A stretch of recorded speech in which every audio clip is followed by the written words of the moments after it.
Sobat Bundadi, apa kabar? Bagaimana hari ini? Baik-baik saja?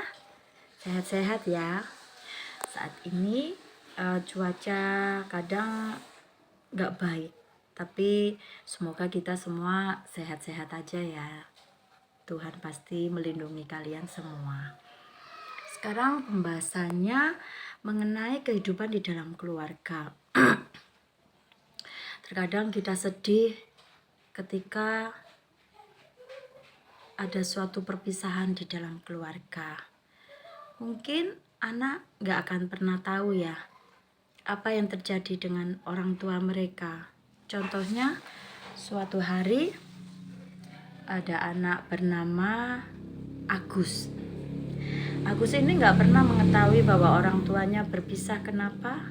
Dia gak tahu. Kemudian tiba-tiba saja ayahnya meninggalkan dia. Kemudian tidak pernah datang lagi ke rumah itu. Dan si Agus ini mulai merenung, kemudian ngelamun di jendela. Kok tiba-tiba ibunya ini bekerja sendiri ya? Terus pulang larut malam. Dan yang ditakutkan Agus, dia berpikir dalam pikirannya dan hatinya, kalau tiba-tiba ibu nanti meninggalkan saya juga bagaimana? Nah, itu yang sering terjadi pada anak karena dia tidak tahu apa yang terjadi dengan orang tuanya. Dan itu biasanya ada suatu peristiwa di dalam keluarganya, yaitu suatu perceraian. Memang seorang anak gak akan pernah ingin ya kehidupan perceraian dari orang tuanya. Karena hal itu bisa menimbulkan perasaan marah, kecewa, kemudian hilang harapan. Karena yang pasti Tuhan itu sudah menetapkan jika anak itu harus dilindungi oleh ayah atau ibunya, mama atau papanya. Karena ketika ada suatu perceraian, pasti ada dampak-dampak yang harus diterima oleh anak itu. Jadinya harapan untuk keluarga bahagia itu gak ada.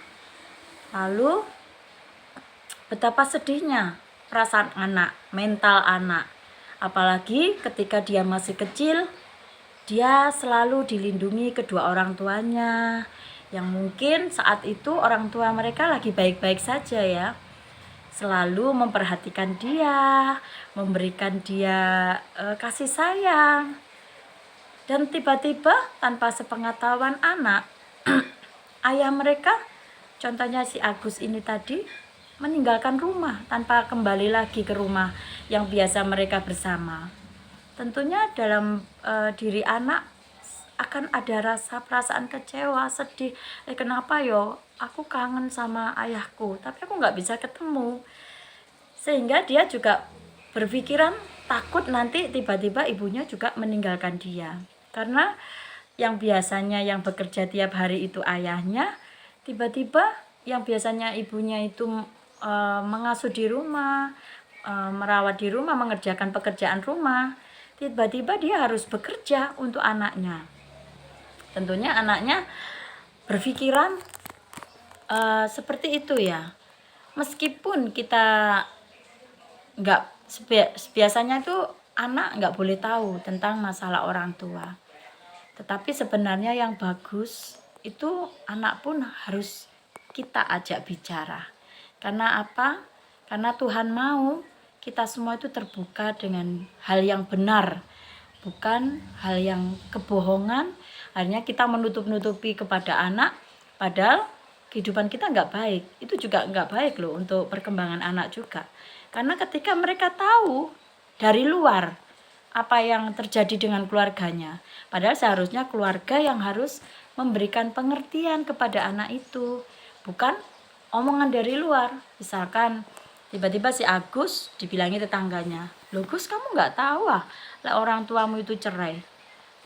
Betapa sakit mental anak itu ketika dia justru taunya dari orang lain, bukan dari kedua orang tuanya. Nah, makanya sebagai orang tua kita juga harus bijak, tidak memberikan secara lugas kepada anak itu, tetapi kita bisa memberikan pengertian secara perlahan-lahan kepada anak itu. Kenapa kok kita berpisah? Kenapa kok kita tidak sama-sama lagi? Nah, supaya apa? Supaya anak tidak jatuh langsung secara mental, tetapi diberikan pengertian sesuai dengan anjuran Tuhan, dan supaya dia menjadi tidak terlalu sakit ya di dalam hatinya.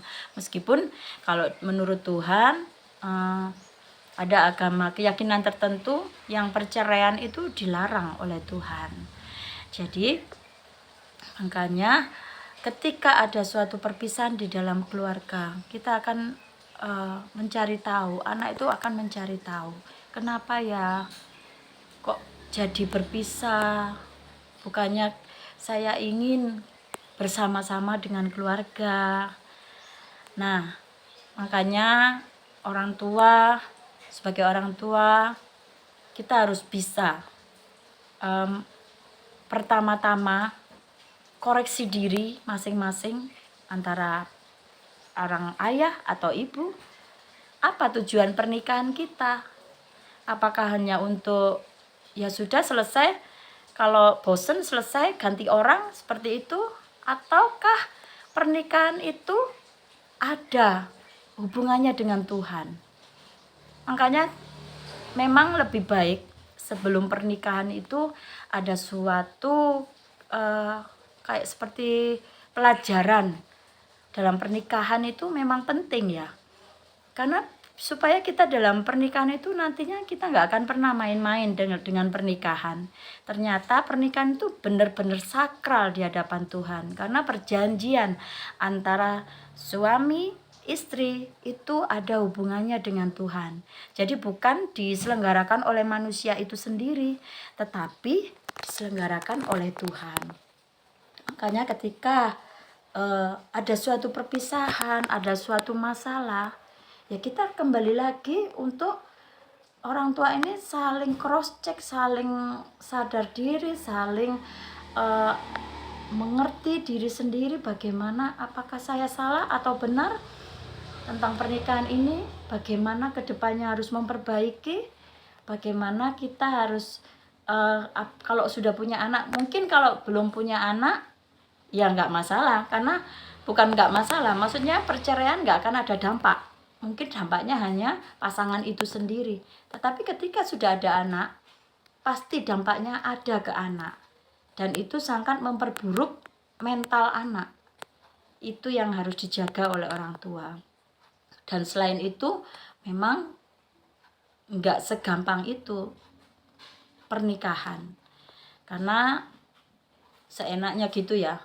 Wah, aku koyo wis bosen, wis aku tak ambil iki ae, koyo nyaman sepertinya itu. Kayaknya lebih enak sama si ini, lebih enak sama si itu. Wah, kayaknya si itu lebih cantik. Ah, kayaknya si itu lebih ganteng. Gimana kalau aku ganti pasangan? Seperti itu.